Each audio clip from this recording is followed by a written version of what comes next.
Early in September each year, I sit down to start reading the latest scientific research on the state of play up in the Arctic, and every year I get reminded of what an immense and dynamic part of the world it really is. I mean, take the Arctic Ocean for example. You could fit all 50 American states in there and still have plenty of room left over for a country the size of India.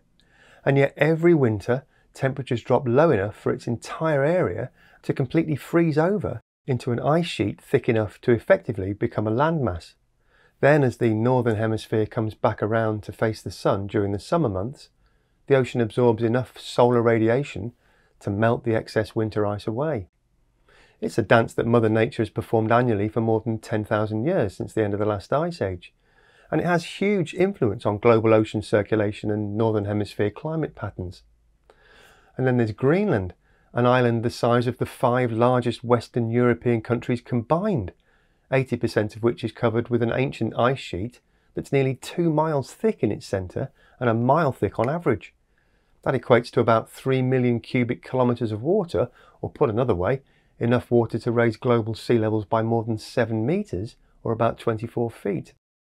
Now, unless you've been living under a rock for the past decade or so, you will no doubt already be aware of scientific research and modelling suggesting that global warming is reducing the amount of Arctic sea ice that forms each year and melting some of the land-based ice from the Greenland ice sheet.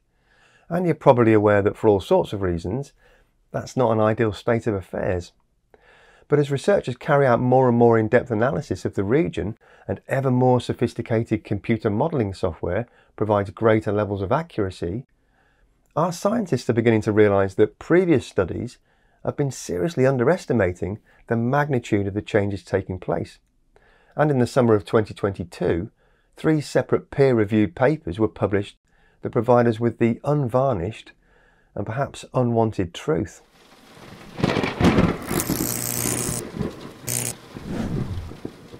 Hello and welcome to Just Have a Think. A few years ago I heard a comedy parody of a famous old Rudyard Kipling poem which went something like this: "If you can keep your head while all those around you are losing theirs, then you probably haven't understood the seriousness of the situation." And that's a sentiment that came to mind several times as I was reading through these new research papers. So what's going on then? Well, let's start with one of the most visible symptoms before we look at the causes.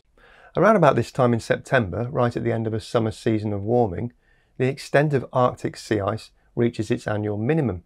Back in 2012, there were some freak weather conditions, including unusually warm North Atlantic waters moving into the Arctic Ocean, an area of freakishly warm water just south of Greenland, extra warm air coming in from a record North American heatwave, and the transport of warm water vapour across the surface of Greenland via what's known as an atmospheric river delivered by the Atlantic.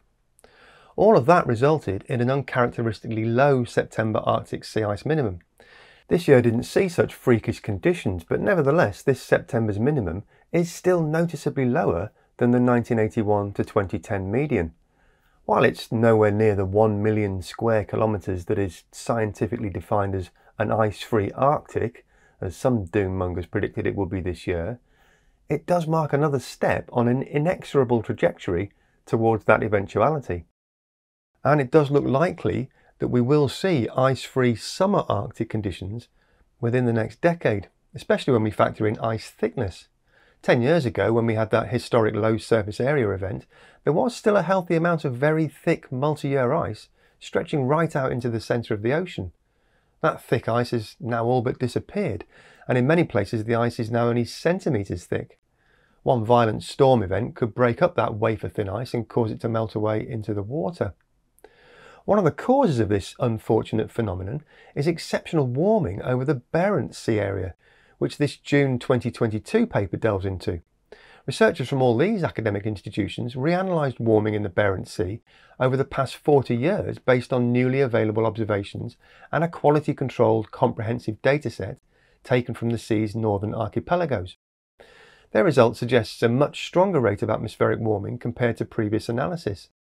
The team identified what they describe as a statistically significant record high annual warming in the Barents Sea of up to 2.7 degrees Celsius per decade, with a maximum in autumn of up to 4 degrees Celsius per decade. This Arctic hotspot phenomenon isn't just about warming air though. The researchers point out that the northern Barents Sea region also hosts a more pronounced loss of winter sea ice than anywhere else in the Arctic, and since the early 2000s the region has experienced a sharp increase in both temperature and salinity in the entire water column, caused by increased ocean heat transport entering the region from warming Atlantic waters in the west. Less fresh water in the ice means saltier water in the upper layers of the ocean. That reduces ocean stratification and increases upward heat flux.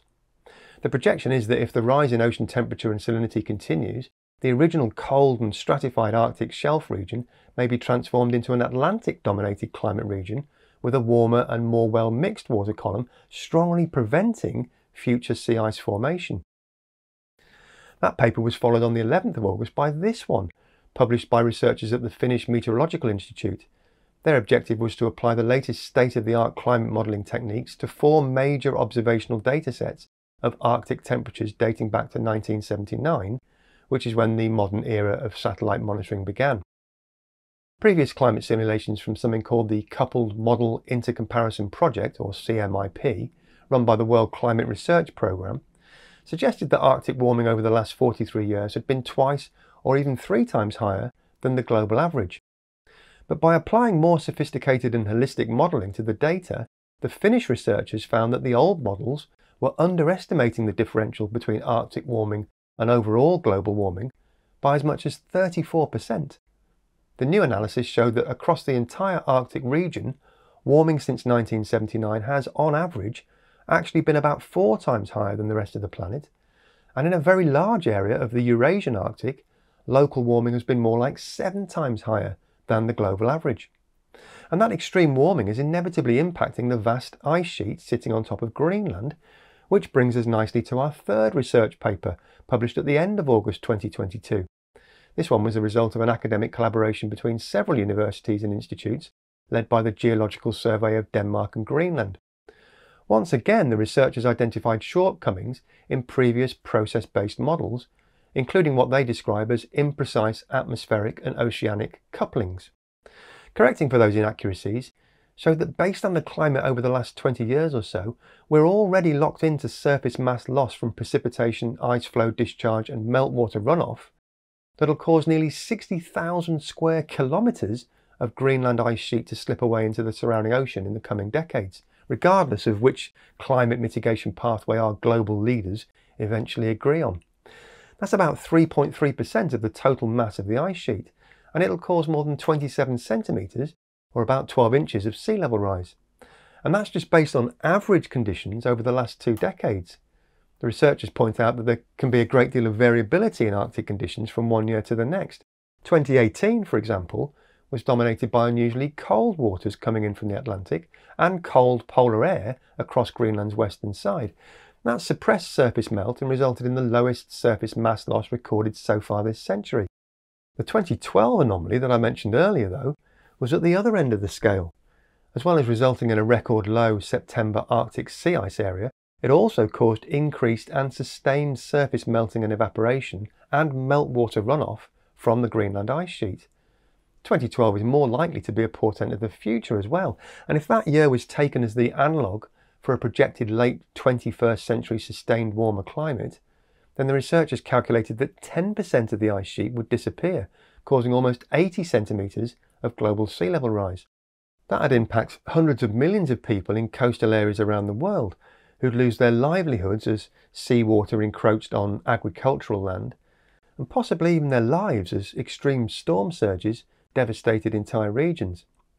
And if all that lot wasn't enough to cheer you up, we got a bonus 4th research paper just last week from the Stockholm Resiliency Centre, outlining all the tipping points that could be triggered if we go beyond 1.5 degrees Celsius of average global surface temperature warming compared to pre-industrial times, which, by the way, we're only 0.3 degrees away from right now. Greenland ice sheet collapse sits right at the top of the list, kicking in with conviction as temperatures rise by less than 2 degrees Celsius. The paper's projections also show that abrupt sea ice loss that we just looked at in the Barents Sea, and a collapse of an important circulatory system in the North Atlantic. 2 degrees also causes the die-off of low latitude coral reefs, and it accelerates the collapse of the West Antarctic ice sheet. If we stray towards 4 degrees of warming, the researchers say we're looking at serious consequences in the Amazon and the loss of mountain glaciers all over the world.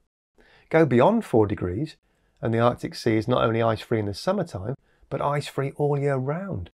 The permafrost in the vast expanses of boreal forests thaws out, allowing microbes to digest the organic matter and release huge quantities of methane into the atmosphere. The famous AMOC ocean circulation system grinds to a halt, and the immense land-based East Antarctic ice sheet starts to give way. There's enough water locked up in there to raise sea levels by 52 metres or 170 feet, which is not something I think any of us would want to inflict on our grandchildren and their descendants. These tipping points are like a massive planetary scale game of dominoes. The first few dominoes to fall represent fairly abstract concepts that few of us directly feel the effects of. But as those dominoes create more tipping points further along the line, the consequences become increasingly tangible for the majority of the human population, until they eventually become existentially threatening to all of us. That's why the scientific community is imploring us to lose our apparent fixation with 1.5 degrees Celsius or 2 degrees Celsius of warming, which are the upper and lower targets set by the Paris Agreement in 2015. Those numbers are pretty much irrelevant now, because even at 1.2 degrees of warming, we've already set in motion the first few tipping points. What we've got, say our scientists, is an emergency, and what we need is for our global leaders to implement immediate emergency measures to deal with it. And if you want to dig into the detail of the papers I've referenced in this video, then as always, I'll leave links in the description section below to each one of them. That's it for this week though. Thanks as always to our fantastic Patreon supporters who help me maintain the channel's independence and allow me to make videos like this one without having to worry about ad revenue or whether the YouTube algorithm will like it or not. You can join them and have your say in future video content, plus watch exclusive monthly updates from me by visiting patreon.com/justhavathink. And if you would like to see us getting noticed more by the dreaded algorithm, then of course the best way to help with that is by subscribing and hitting the like button and that notification bell if you haven't already done so. Just a simple click, which you can do down here or on that icon there. As always, thanks very much for watching. Have a great week, and remember to just have a think. See you next week.